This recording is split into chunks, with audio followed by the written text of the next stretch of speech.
Olá pessoal, tudo bem? A graça e a paz do Senhor. Bom dia! Esse é o dia maravilhoso que Deus preparou para nós. O nosso tema de hoje, da nossa reflexão, do nosso devocional é arrependimento. E como é que você está diante desse princípio tão importante da fé cristã? Você compreende o que é o arrependimento? Você tem uma vida em quebrantamento, humildade e arrependimento diante do Senhor?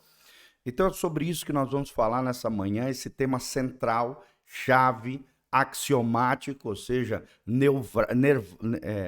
nerval, né, da vida cristã, central, tão importante que é o arrependimento. Sem arrependimento não há remissão de pecados. E olha o que o salmista, no Salmo 32, fala sobre esse princípio tão importante. Salmo 32, versículo 1, o texto sagrado diz: Bem-aventurado aquele cuja transgressão é perdoada e cujo pecado é coberto. Bem-aventurado o homem a quem o Senhor não imputa maldade e em cujo espírito não há engano. Será que você tem vivido debaixo do Espírito de Deus? Ele tem governado a tua vida, o teu coração? Ou um espírito de engano tem tomado conta da sua vida através dos engodos, enganos e mentiras de Satanás?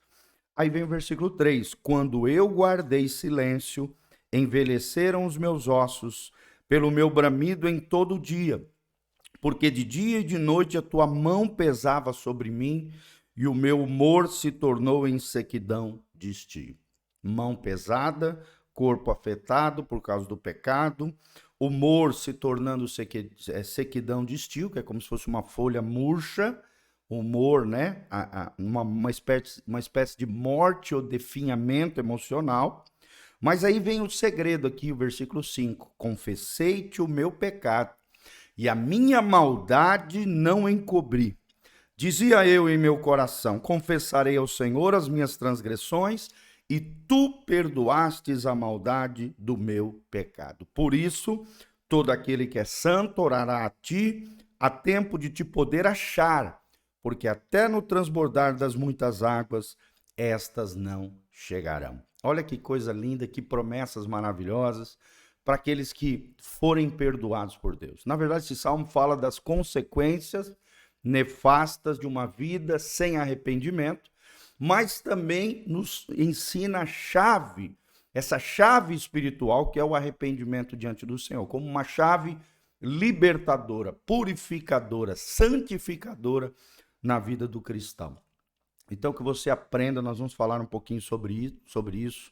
Em primeiro lugar, arrependimento não é apenas convicção de pecado. A convicção de pecado faz parte do processo de arrependimento, mas não é o arrependimento em si. Arrependimento também não é apenas confissão. A confissão é apenas outro passo extremamente importante na direção do arrependimento. Então não se iluda apenas com esses dois primeiros passos, ou seja, a convicção e a confissão. Arrependimento se consuma na decisão de mudar. Vou repetir: o arrependimento se consuma na decisão de mudar. E você, está disposto a mudar, a deixar Deus transformar a sua vida, a mudar realidades que têm assolado a tua vida e o teu coração? Como você deve saber, a palavra grega, né, para arrependimento é metanoia, meta mudança, noia mente, mudança de mentalidade, mudança de motivação, mudança de propósito, indicando que a pessoa decidiu agora andar numa direção oposta à que ela se encontrava. Ou seja, ela estava atolada no pecado, na sujeira, na coisa errada. Ela sai dessa sujeira, é lavada pelo sangue de Jesus, porque tomou uma nova direção, uma conversão na sua vida. Ou seja, arrependimento não é apenas convicção ou confissão. É mudança de vida, é uma transformação radical de motivação e de comportamento. Eu vou repetir, é uma mudança radical de motivação e de comportamento. Esse aspecto demanda do que da gente? Um posicionamento diante de Deus, que é crucial para a vida cristã. Arrependimento não é um processo, é uma decisão interior e irreversível de nos alinharmos com o céu, com a vontade de Deus em relação aos nossos erros e pecados. Então, arrependimento é diferente de santificação. Santificação é um processo, mas o arrependimento não. Não é um processo, é uma decisão interior, irreversível, de nos alinharmos com o céu, nos alinharmos com a vontade de Deus, que é boa, perfeita e agradável, alinharmos com a vontade de Deus em relação aos nossos erros e pecados. Olha o que diz Provérbios 28, versículo 13. O texto sagrado diz: o que encobre as suas transgressões nunca prosperará, mas o que as confessa e deixa alcançará misericórdia. Vou repetir: o que encobre a sua transgressão, esconde, né? Coloca para debaixo do tapete, deixa tenebroso, obscurecido. O que esconde, o que encobre as suas transgressões nunca prosperará, mas o que as confessa e deixa alcançará misericórdia. Provérbios 28, versículo 13. Então, esse texto mostra detalhadamente como é que funciona essa coisa de arrependimento. A Bíblia diz: e ele deixa. Ou seja, o arrependimento é quando, além de não encobrir, a pessoa confessa o pecado e toma a decisão irrevogável de deixar aquele pecado, aquela iniquidade, aquela transgressão. Lembrando sempre que pecado é errar o alvo, transgressão é ferir, é burlar, quebrar a lei de Deus. Então, assim como Jesus disse para a mulher adúltera, né, que por pouco ali não morreu apedrejada por causa do seu pecado de adultério ali naquele episódio, João 8:11, Jesus disse, ó, nem eu também te condeno, vai-te e não peques mais. Ou seja, para que não haja condenação, para que haja purificação, para que haja transformação de vida e restauração diante de Deus, Jesus disse, vai-te e não peques mais. Tá bom? Então, nós temos essa clareza aqui da parte de João 8:11, que é necessário ir e não pecar mais. Não ficar errando de forma cíclica, pecaminosa, sempre nos mesmos erros, nas mesmas situações, como se o pecado não fosse nada. O pecado é de ordem pessoal e intransferível, mas a colheita do pecado é coletiva. Então, preste atenção, o pecado é algo trágico.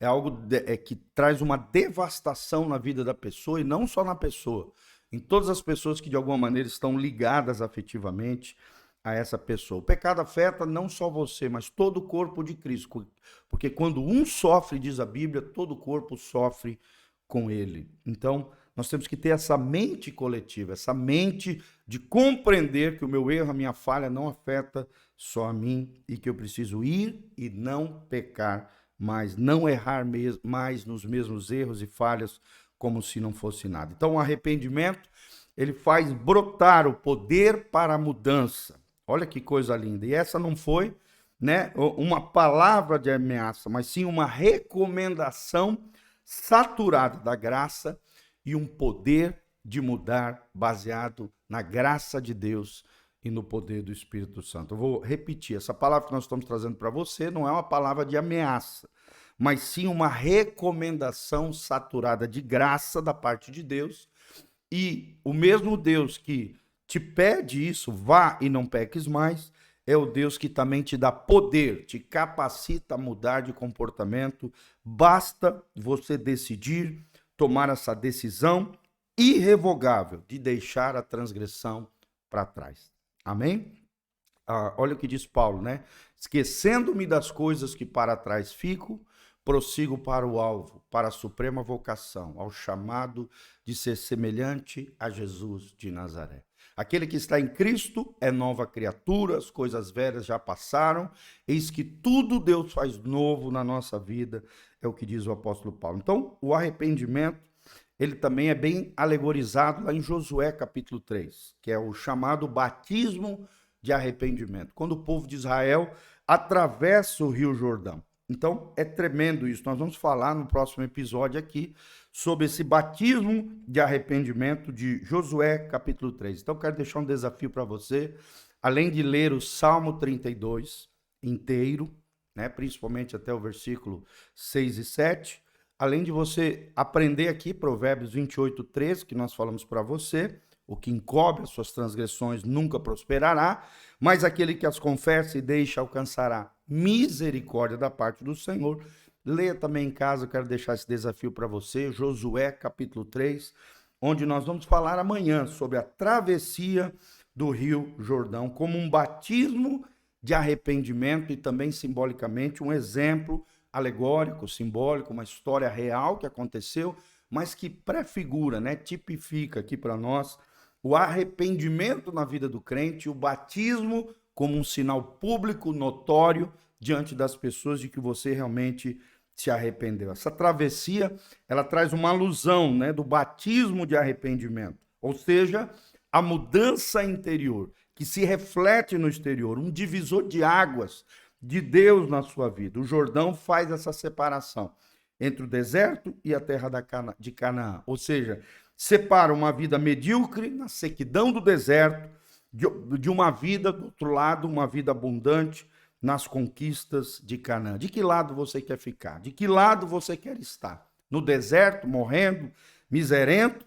Ou você quer entrar na terra de Canaã, na vida vivida no máximo do potencial que Deus tem para você? Então amanhã nós vamos falar sobre isso, batismo de arrependimento. Espero ter sido bênção na sua vida. Aqui debaixo tem um link de descrição.